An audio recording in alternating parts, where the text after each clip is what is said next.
Doesn't that just make your mouth water? It does me. I don't know. This is just one of the many possibilities to sate your appetite with nature's greatest dessert, fruit. Fruit has figured in the stories of civilization for just thousands and thousands of years.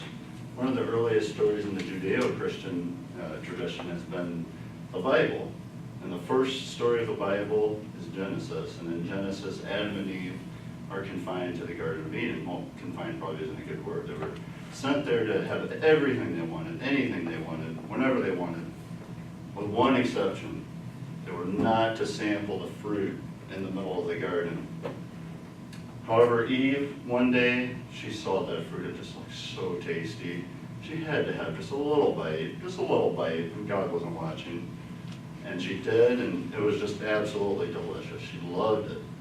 And she shared it with Adam, and he loved it too. And unfortunately, God did find out about their little transgression, and he banished them, and they were consigned to toil and death and despair in the world that we live in today. But I can't say I blame them. I mean, if it was between something like that and displeasing God, I probably would pick that too. These are Granny Smith apples, which I'm sure everybody is familiar with. And they have a similar story, perhaps not quite as epic as the previous story. But Granny Smith, Maria Ann Smith, was an old lady who lived in Australia in the mid-1800s. And one day she was experimenting with crab apples, trying them in her cooking, peeling them, chopping them up, throwing the cores out her kitchen window. And she didn't really think too much of it at the time, but then a few months passed and she walks out in her yard and she saw an apple tree had sprouted up where she had thrown the cores out. And after a few months, the trees produced fruit, and it looked like you see today, like a Granny Smith apple. Tried it out. It was not quite as tart, not quite as sour as crab apples are. It had a distinct element of sweetness to it, and many people, herself and many of the people in her village, really liked it. I like it. It spread around the world, and now it's one of the biggest apple varieties in cultivation, all thanks to her throwing some random crab apple cores out her windows. American school children are taught the legend of Johnny Appleseed, an early American pioneer. He was born in 1774, and he just had this passion for apples. He around the eastern coast, around the Midwest, everywhere he went, he would plant apples wherever he went, and he became famous in America as a result.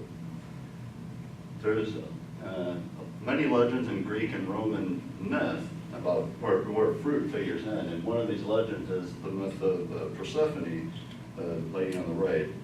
She was the Greek goddess of grains, crops, and growth, and that mean-looking dude on the left, Hades, the god of the underworld, one day he saw her and he fancied her, and he seized her, he took her down to the underworld with him and forced her to marry him. Well,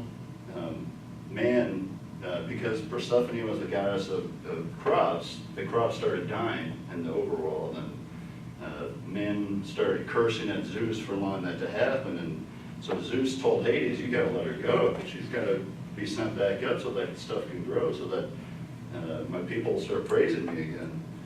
And so he did, but unfortunately, as you can see in that picture, she had sampled the pomegranate while she was in the underworld, the fruit of the underworld, and that bound her inextricably to that place. And thus, every winter she was forced to return to the underworld, and all the crops would die until a few months passed in spring, and Hades let her go again. So, fruit has many benefits. It's high in fiber, and fiber helps to stave off colon cancer, and it also is really great at sating your appetite. Fruit is much healthier than about any processed food you can find, more than cake, cookies, brownies, whatever. And the U.S. Department of Agriculture is so wild about fruit that it recommends that every American consume between 1.5 to 2 cups of fruit every single day as part of their diet for health benefits. There's a few fruits that are particularly healthy. Grapefruit in the lower right there. According to a recent study, it lowers your risk of diabetes, which is an epidemic in America and much of the Western world. And it also helps you lose weight. Apples, they're everywhere. I mean, we just take them for granted in America, but recent studies have shown that apples are actually very effective at lowering your LDL, your bad cholesterol in your body, which can help stave off heart disease. Blueberries are very, very high in antioxidants, especially wild blueberries. There's no fruit that's higher than wild blueberries. And antioxidants are great for fighting cancer, which can afflict some people. And cranberries also are very high in antioxidants and anthocyanins in particular. And according to a recent study, anthocyanins are great at fighting tooth decay, which is, again, another big problem for Americans and our high sugar diets. So, in conclusion, next time you're at the store and your sweet tooth is acting up, instead of reaching for the ice cream bars, try sampling the fruit in the produce section instead. Your body will thank you for it. Mr. Schultzman.